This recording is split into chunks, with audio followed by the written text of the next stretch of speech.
Hello, welcome. This is a little video, so I always start off by saying this is a little video for twin flame soulmate support, and it's really to do with, are you really getting what you want, okay? Because, one of my passions is about helping people with the twin flame or soulmate situations, which are often actually just attachment addictions, and it's where the ego just needs to attach to something and it feels like it's love, okay? And in some ways, all right, maybe it is a version of love because you do genuinely really like this person, but what happens is when they don't really reciprocate because they can't or they won't, it sort of can become like an addiction for the ego because, all right, you've fallen in love with that person, but then instead of respecting their boundaries and realising actually they're not reciprocating, this isn't really gelling, it's not working for some whatever reasons, the ego gets very distraught and starts to attach even more, and then it becomes like this addictive cycle, which can become quite toxic, and unhealthy. And it's horrible, and people can stay stuck in their twin flame problems for years and years and years, as you know, it just feels like death, really. Like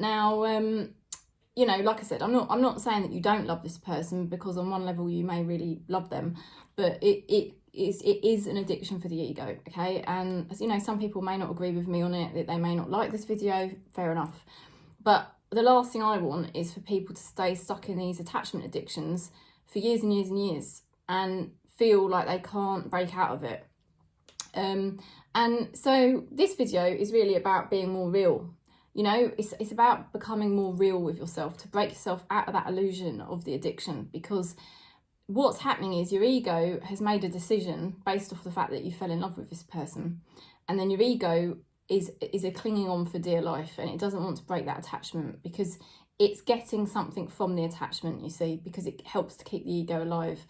And that's why there's this real grasping feeling, that's why all those needy feelings come up, and that's why it feels such a fixation, and it feels so awful when it's taken away from you, and it's because the ego, it's not, your consciousness is beautiful, whole and complete, it doesn't need an attachment to anybody, because you are the I am presence, you are source, but it's your ego that forms this attachment addiction and then just wants to keep clinging on to it, and the thing is, what happens is your ego starts to tell you all sorts of stories about why you love this person and why this person needs you, or maybe you can fix this person, or you feel like you can't abandon that person, you feel also rejected and abandoned by them, which also feeds the ego in a different weird sort of way. You basically just feel so fixated on them and you feel like you can't shake it off. You sort of pull back, you pull your energy back and you start to feel better, but then you find the attachment starts to form again. And it's just the way the ego works. And what you can do is just start really observing, what your ego is playing at, and start to really be real with yourself that there's more going on. That this is definitely coming from my ego, and it took me a long time to realise this, that my ego was playing this game with me, and I was under the illusion, the spell really, of my ego for quite some time, and I really thought that I was in love with these people and stuff like that, and I couldn't see that my ego was really lying to me and making me believe these stories it was telling me. And it's kind of strange because you sort of end up not really seeing reality as it really is, because it's so powerful, the ego. And your ego will tell you things that you want to hear, like, oh, one day they're going to change their mind, one day they're going to get feelings for me, one day, if I walk away from them, it's like I'm giving up on them, I'm abandoning them, they've already been abandoned in their life, I don't want to be another person to do that to them, all of these things. But what's happening is you're actually abandoning yourself. So your ego, to stay alive, will do anything to keep that attachment going. But what your ego doesn't realise is that it doesn't need an attachment, because you don't actually need your ego. All you need is just to be the true self, and the true self is who you really are. It's your source, I am presence. And that's what you've lost connection with. You've basically identified yourself as the ego, your personality, And that's why you're then feeding into this attachment and this idea and this story about this person and blah, blah, blah. And the thing is, you're not really being real with yourself. You're allowing your ego to dominate your mind, and it can produce a lot of mind patterns, a lot of ruminations where your mind is just constantly obsessing or looping about this attachment to this person. So you think about them a lot, and you know, it's just what's happening is it's keeping your ego alive, and sometimes it's a coping mechanism because you're actually going through a lot of pain and trauma in your life, and it kind of numbs that pain because you just end up, because the attachment addiction is such a focus, you know, the twin flame, the soulmate becomes such a focus, and it can kind of numb other pain and trauma that you're going through. But gradually, as you sort of overcome other pain and trauma in your life, that dissipates, and then you can start to have the power again to view what your ego is playing at, and to view the reality and start to be more real with yourself. And that's where I kind of step in to support people, to say, look, you know, it's just a reflection, you know, that you are abandoning yourself in favour of somebody else. And it's not you abandoning yourself, it's the ego is making you abandon the self, okay? And it's a hard thing to get your head around. Like I say, it's taken me ages and ages to realise this myself. So the first step is to sort of be really real with yourself and start observing your ego and what it's doing. Start to really try to look rationally at the situation and remind yourself that your ego is just telling you stories that are probably not true, and really sort of face facts, you know. And that is hard. It's a hard process to go through. It can be quite a devastating process to go through, and it kind of involves a lot of acceptance work and a lot of surrender work. And the good news is that these aspects of surrender and acceptance are very deep spiritual lessons. And that is why Spirit has chosen you to go for a twin flame or go through a soulmate situation that's complicated, because it's a way that Spirit knew it would be the best way for you to learn about acceptance and surrender. And it would also be the best way for you to finally learn that you are over-identifying with the ego and abandoning the self, you know, because we're on the process of self-realisation, yeah, coming home to the self, realising Spirit within, which is enlightenment. And that's what we're all here to do. So these twin flame and soulmate relationships are really good. For some of us, it's the way that we learn how to observe our ego finally, realise what our ego is, and learn to disidentify from that ego and come home to the self-realise. I'm not fully self-realised yet. I've still got ego, I've still got pain body, and I still have attachment issues as well that come up. But the point is, you know, I'm now at a point where I can be much more rational and I can observe what my ego's playing at.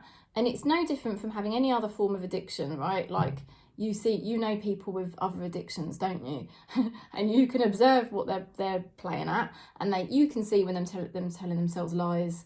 They're in denial. They don't want to face their problems. They don't want to face the fact that they've got these tendencies, you know, and they're called desires. They're called vasanas, and the vasana is the seed of the desire. And it doesn't matter what desires we've got. It's just for some of us, it tends to be more attachments that is a problem. But other people might have the same issues where they get addicted to other substances or other things like their work or social media, or, you know, there's all sorts of different addictions and obsessions. So the first thing is just learning to be more real with yourself and constantly reminding yourself and observing when your ego is playing little games with you, and it'll be really sneaky, and it will start telling you little stories again about that person and why they're special and how things are going to change. And your ego will start telling you stories like, oh, you know, that person's had a really hard life and I need to be there for them and I can't walk away. And it's just all sneaky ways that your ego wants to keep you in that attachment addiction, because it doesn't want you to pull out of samsara. You know, the ego doesn't want you to self-realise. The ego doesn't want you to discover the true self. It wants you to stay in the ego, the full self. So that's why breaking these attachments, these addictions, is very, very hard. And it's karmic as well. But anyway, I'm here to help you, and we're all going through it together. And the first thing is just to keep being more real with yourself. Every chance you get, if your mind starts playing tricks on you, telling you stories, getting you to obsess over your partner or your twin flame or whoever it is, just keep reminding yourself, it's just my ego. It's doing this to keep me stuck in an attachment addiction, and it's doing it to keep me trapped in samsara, because it's causing me to abandon myself. And I need to sort of, at any chance you can, just pull away from what the ego's doing, pull away from the attachment, pull away from the twin flame, and come back to self. You know, come into the present moment, look around the room, remember who you are, you know, remember your divine power, you know, and remind yourself that this is the true self, not the ego. And as you keep doing it, you get more and more aware, and you're able to see what your ego's playing at. Now, something that is also helpful is when you're being more real with yourself, actually look at this twin flame or this soulmate or whoever this person is. It could even be a family member or a friend. And remind yourself, you know, what are you really getting out of this relationship? What are you really getting out of this connection? Because you can bet your bottom dollar you are actually neglecting yourself, and this person is actually not meeting your needs at all. And that, all right, some of your needs might be perfectly matched, but a lot of your needs are not perfectly matched at all. You know, and that's inherent within the matrix. Within the 3D reality, everything is temporary and unreliable, you know, hence why we're not supposed to have attachments with anybody really in the matrix. The only attachment we need is in the self here, because that's the one true eternal love. That's the one thing you can rely on. So that's got to come first, and then everything else can be added on as a reflection to that one true eternal connection. And then these attachments then will become more genuine and more stable, because you've got that internal connection first. So yeah, basically one way of dealing with it is to keep, you know, write a list and keep reminding yourself of, actually, your ego keeps telling you that you're in love with this twin flame or soulmate person, but actually, you know, are you? You know, and actually question yourself. Do a bit of, it's called deeper self-inquiry, and Muji talks about it, you know, where you go into a deeper self-inquiry and you're actually looking, you know, who is satisfied by this addiction attachment? Who is satisfied by this twin flame? Is it me?